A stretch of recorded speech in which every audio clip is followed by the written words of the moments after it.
మీ మోకాల నొప్పులకు ఎటువంటి సర్జరీ లేకుండా ఎపియాన్ పెయిన్ క్లినిక్ అందిస్తున్న అత్యాధునిక చికిత్స. నమస్తే. పవన్ కళ్యాణ్ లోకల్ కాదు నేషనల్ అనే మాట ఇప్పుడు ఎక్కడ చూసినా కూడా వినిపిస్తుంది. అందుకు తగ్గట్టుగా రీసెంట్గా జరిగినటువంటి కొన్ని పరిణామాలు కూడా ఒక కారణమనే చెప్పాలి. అదే నాగబాబు, పవన్ కళ్యాణ్ సోదరుడు నాగబాబు ఇప్పుడు ఆయన మంత్రి కాబోతున్నారు. రాష్ట్ర క్యాబినెట్లోకి ఆయన రాబోతున్నారు. దీనికి సంబంధించిన ప్రకటన కూడా వచ్చేసింది. అయితే ఇప్పుడు నాగబాబు ఏపీ క్యాబినెట్లోకి వచ్చాక మరి పవన్ కళ్యాణ్ ప్రమోషన్ మీద ఆయన సెంటర్లోకి వెళ్ళబోతున్నారా అనే చర్చ నడుస్తుంది. ఎందుకంటే ఇప్పటికే పవన్ కళ్యాణ్కి జాతీయ స్థాయిలో ఆయనకు ఒక గుర్తింపు వచ్చింది. మహారాష్ట్ర ఎన్నికలతో ఆయన అక్కడికి వెళ్ళినటువంటి ప్రతి నియోజకవర్గంలో కూడా బీజేపీకి సంబంధించినటువంటి అభ్యర్థులు గెలుపొందారు. ముఖ్యంగా రాబోయేటువంటి తమిళనాడు ఎన్నికల్లో, ఢిల్లీ ఎన్నికల్లో కూడా పవన్ కళ్యాణ్ సేవలను వినియోగించుకోవాలనేది ఇప్పుడు బీజేపీ చేస్తున్న ప్లాన్. అందుకు ఆయనకు ఒక రాష్ట్రానికో లేకపోతే ఒక తెలుగు రాష్ట్రాలకో పరిమితం కాకుండా ఒక నేషనల్ ఫ్లేవర్ ఇవ్వాలి, నేషనల్ గుర్తింపు ఇవ్వాలి అనేటువంటి ఆలోచన ఇప్పుడు కేంద్ర నాయకత్వం చేస్తున్నట్టుగా తెలుస్తుంది. అయితే ఇప్పుడు పవన్ కళ్యాణ్ అందుకు ఒప్పుకుంటారా? ఓకే, ఒకవేళ నాగబాబు ఇక్కడికి వస్తే, నాగబాబుకు సంబంధించి కూడా పార్టీ వ్యవహారాలంతా కూడా నాగబాబు చూస్తున్నారు కాబట్టి ముఖ్యంగా పవన్ కళ్యాణ్ తర్వాత నాదెండ్ల మనోహర్తో పాటు మంత్రివర్గంలో కూడా వచ్చిన తర్వాత ఇప్పుడు పవన్ కళ్యాణ్ దృష్టి జాతీయ స్థాయిలో ఉండబోతుంది అనేటువంటి ఒక చర్చ అయితే నడుస్తుంది. సరే, పవన్ కళ్యాణ్ వెళ్తారా లేదంటే పవన్ కళ్యాణ్ ఇక్కడే ఉంటారా?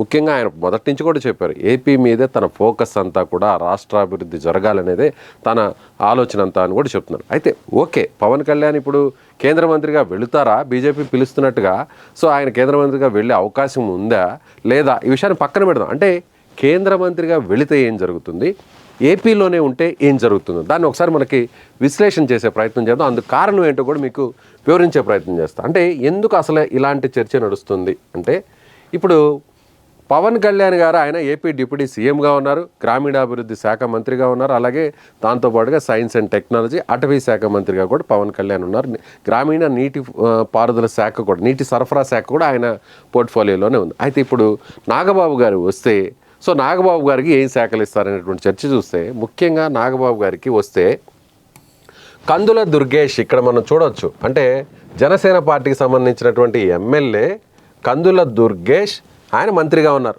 పవన్ కళ్యాణ్, నాదెండ్ల మనోహర్, కందుల దుర్గేష్.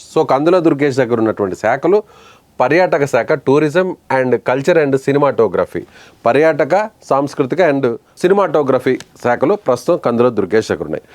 నాగబాబు గారు కానీ నాగబాబు వస్తే క్యాబినెట్లోకి ఖచ్చితంగా ఈ శాఖల్ని నాగబాబుకి ఇచ్చేటువంటి అవకాశం ఉంటుంది. అప్పుడు కందుల దుర్గేష్కి ఏ శాఖ ఇచ్చే అవకాశం ఉందని చూస్తే దానికి సంబంధించి కూడా పవన్ కళ్యాణ్ వద్ద ఉన్నటువంటి కొన్ని శాఖలను మనం ఒకసారి పరిశీలించినట్లయితే ఆయన దగ్గర Panchayati Raj, rural development and rural water supply, environment, forest, science and technology ఈ శాఖలు ప్రస్తుతం పవన్ కళ్యాణ్ దగ్గర ఉన్నాయి. ఇందులో గ్రామీణాభివృద్ధి, గ్రామీణ నీటి సరఫరా, science and technology Pawan Kalyan వద్దే ఉంచుకొని అటవీ శాఖకు సంబంధించినటువంటి శాఖను కందుల దుర్గేష్కి ఇచ్చేటువంటి అవకాశం ఉన్నట్టుగా తెలుస్తుంది.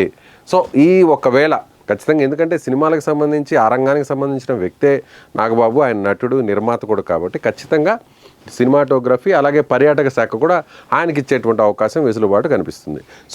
పవన్ కళ్యాణ్, ఇది శాఖలకు సంబంధించినటువంటి అప్డేట్. ఒకవేళ పవన్ కళ్యాణ్ కేంద్ర మంత్రిగా వెళితే ఏం జరుగుతుంది అనేది ఒకసారి మనం చూసినట్లయితే, పవన్ కళ్యాణ్ గారు ఆయన కేంద్ర మంత్రిగా వెళితే ఫస్ట్ ఏపీ గురించి చర్చించుకుందాం. డిప్యూటీ సీఎంగా ఉన్నారు, పదే పదే చంద్రబాబు గారి నాయకత్వాన్ని సమర్థిస్తున్నారు, ప్రతి సభలో కూడా ఆయన పొగుడుతున్నటువంటి పరిస్థితి.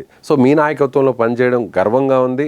మీకు పూర్తి స్థాయిలో జనసేన పార్టీ మన ప్రభుత్వానికి పూర్తిగా మద్దతు ఇస్తుందంటూ కూడా పదే పదే పవన్ కళ్యాణ్ గారు చెప్తున్నారు. ఇటీవల జరిగినటువంటి సభలో, సమావేశాలు కూడా ఆయన విషయాన్ని చెప్పారు.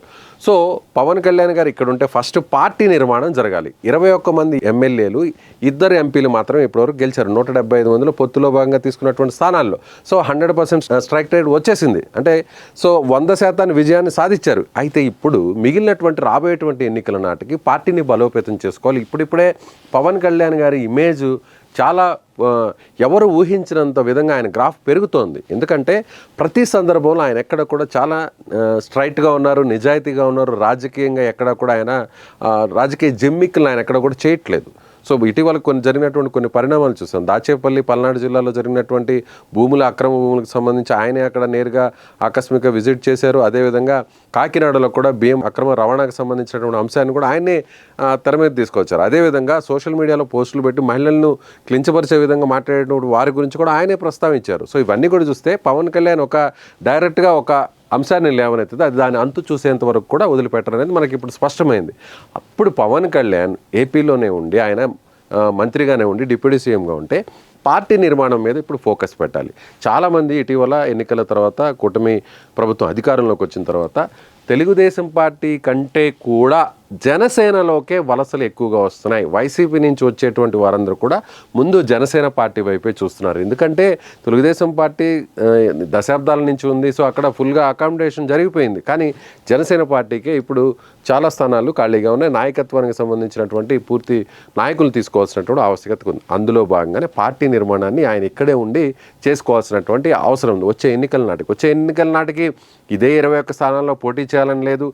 గ్రాఫ్ ఇప్పటికీ పెరుగుతుంది కాబట్టి సో పాజిటివ్ అంశాలన్నీ కూడా జనసేనకే కలిసి వస్తున్నాయి కాబట్టి వచ్చే ఎన్నికల నాటికి 50కి వెళ్ళొచ్చు, 70కి వెళ్ళొచ్చు. అప్పటి పరిస్థితులను బట్టి లేదా సింగిల్గా అయినా పోటీ చేస్తారు, లేదా అది వేరే విషయం. అయితే పార్టీ నిర్మాణాన్ని మాత్రం బలపరచుకోవాలి. వచ్చేటువంటి పంచాయతీ ఎన్నికల నాటికి, ఎంపీటీసీ జెడ్పీటీసీ ఎన్నికల నాటికి జనసేనకు కూడా ఎవరు ఊహించిన విధంగా సంఖ్యాబలాన్ని గ్రామ స్థాయిలో పెట్టుకోవాలి. కింద నుంచి కూడా కార్యవర్గాన్ని రెడీ చేసుకోవాలనే ప్లాన్ ఖచ్చితంగా ఉంది. కాబట్టి ఆయన ఇక్కడే ఉండి ఏపీలో ఆయన గ్రాఫ్ను పెంచుకుంటూ ఏపీ మినిస్టర్గా డిప్యూటీ సీఎంగా ఇక్కడే ఉంటే పార్టీకి సంబంధించినటువంటి నిర్మాణం పెరుగుతుంది.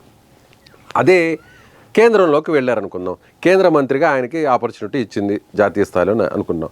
సో ఇప్పుడు పవన్ కళ్యాణ్ అందరూ కూడా ఏమనుకున్నారంటే సీఎం అని అందరూ కూడా భావించారు, పవన్ అభిమానులు కార్యకర్తలు అందరూ కూడా. అయితే ఇక్కడ సెకండ్ ప్లేస్లో అనేది పవన్ కళ్యాణ్ ఉంటున్నారు. సరే, కూటమి ప్రభుత్వం, చంద్రబాబు ప్రభుత్వం ఆయనకి ఇస్తున్నటువంటి విలువ, ఆయనకి ఇస్తున్నటువంటి హోదా ఎక్కడా కూడా లేదనే చెప్పాలి. ఏ రాష్ట్రంలో చాలామంది డిప్యూటీ సీఎంలు ఉన్నా కూడా, చాలామంది ఇదే విధంగా కూటమి అంతా కూడా కలిసి ఉన్నా కూడా టీడీపీ చాలా హై ప్రయారిటీ పవన్ కళ్యాణ్కి ఇస్తుంది. అయితే అదే నేషనల్లోకి వెళ్తే, సెంట్రల్లోకి వెళ్తే కేంద్ర మంత్రిగా జాతీయ స్థాయిలో పవన్ కళ్యాణ్కి ఒక గుర్తింపు వస్తుంది. ఇప్పటికిప్పుడు 5 ఏళ్ళు పక్కన పెడితే, సో ఇప్పటికిప్పుడు రాబోయేటువంటి కొన్ని సంవత్సరాల్లో జరగబోయేటువంటి రాష్ట్రాల ఎన్నికలు ఉన్నాయో వాటిల్ని పవన్ కళ్యాణ్ చరిష్మా ద్వారా, పవన్ కళ్యాణ్ ఇమేజ్ ద్వారా బీజేపీ తన బలాన్ని పెంచుకోవాలనేది ఆలోచన అయితే చేస్తుంది. సో పవన్ కళ్యాణ్ ఆయన ఇప్పటికే కూడా మోడీ నాయకత్వాన్ని, కేంద్ర నాయకత్వాన్ని ఆయన మొదటి నుంచి కూడా అనుసరిస్తున్నారు. వారు చెప్పినట్టుగా కూడా వింటూ వస్తున్నారు. ముఖ్యంగా ఈరోజు కూటమి ప్రభుత్వం అధికారంలోకి రావడానికి పవన్ కళ్యాణ్ చాలా కీలక పాత్ర అని చెప్పాలి. సో బీజేపీ పెద్దలను ఒప్పించారు, టీడీపీతో పొత్తుగా ఆయన ఓకే చేయించారు. సో ఆయనే ముందుకు వచ్చి టీడీపీతో పొత్తు పెట్టుకుంటున్నట్టుగా ప్రకటించారు రాజమండ్రి జైలు బయట. సో ఇవన్నీ కూడా చూస్తే పవన్ కళ్యాణ్ వేసే ప్రతి అడుగు కూడా చాలా కీలకంగా, చాలా ఆలోచనాత్మకంగా ఉందనే చెప్పాలి. మరి పవన్ కళ్యాణ్ బీజేపీ పెద్దలు చెప్తున్నట్టుగా కేంద్ర మంత్రిగా వెళుతారా, లేదంటే ఇక్కడే ఉండి డిప్యూటీ సీఎంగా పార్టీ నిర్మాణాన్ని బలపరుస్తారంటే ఎక్కువ శాతం మాత్రం పవన్ కళ్యాణ్ ఏపీలోనే ఉండాలి, ఏపీ డిప్యూటీ సీఎంగానే ఉండాలి, మంత్రిగానే ఉండి పార్టీ నిర్మాణాన్ని ఆయన పూర్తి స్థాయిలో బలోపేతం చేయాలనేటువంటి వాదన అయితే వినిపిస్తుంది. మరి చూద్దాం, రాజకీయాల్లో ఏదైనా జరగచ్చు. బీజేపీ పెద్దలు పవన్ కళ్యాణ్ ఒప్పించి కేంద్రానికి ఆయన ప్రమోషన్ ఇచ్చి తీసుకెళ్లేటువంటి పరిస్థితి ఉంటుందా, లేదంటే ఇక్కడే ఉండేటువంటి అవకాశం ఉందనేది చూడాలి. దీనికి అంతటా కూడా చర్చ రావడానికి ప్రధాన కారణం ఏంటంటే, ముఖ్యంగా మనం చూసినట్లయితే ఇప్పుడు నాగబాబు గారు మంత్రివర్గంలోకి వస్తున్నారు కాబట్టి ఇలాంటి చర్చ నడుస్తుంది. ముందు కూడా ఎన్నికలకు ముందు కూడా పవన్ కళ్యాణ్ పిఠాపురంలో ఎమ్మెల్యే అభ్యర్థిగా పోటీ చేస్తారా, లేదంటే కాకినాడ ఎంపీగా పోటీ చేస్తారా? కాకినాడ ఎంపీగా పోటీ చేసి ఎంపీగా గెలిస్తే కేంద్ర మంత్రిగా ఆయనకి అక్కడ జాతీయ స్థాయిలో ఒక గుర్తింపు వస్తుందని ఆలోచించారు. ఇక్కడ ముఖ్యమంత్రిగా చంద్రబాబు ఉంటారు కాబట్టి. కానీ వాటన్నిటిని ఆయన పక్కన పెట్టి తనకు ఏపీలోనే ఉండాలి, ఏపీ ప్రజలకు సేవలు అందించాలనేటువంటి ఉద్దేశంతో తాను ఎమ్మెల్యేగా పోటీ చేస్తున్నానని చెప్పి మరి పోటీ చేసి భారీ మెజార్టీతో గెలిచారు పవన్ కళ్యాణ్. మరి మీరేమనుకుంటున్నారు? కేంద్ర మంత్రిగా పవన్ కళ్యాణ్ పర్ఫెక్టా? ఆయన స్థాయి లోకల్ కాదు, నేషనల్ అని బీజేపీ చెప్తుంది, బీజేపీ అగ్రనాయకత్వం చెప్తుంది. అందుకు ఆయన ఒప్పుకుంటారా, లేదంటే ఇక్కడే డిప్యూటీ సీఎంగా ఉండి తన సోదరుని కూడా క్యాబినెట్లోకి తీసుకొచ్చిన తర్వాత మరింత పార్టీని డెవలప్ చేసే అవకాశం ఉంటుందా? మీరేమనుకుంటున్నారో ఖచ్చితంగా కామెంట్ చేయండి.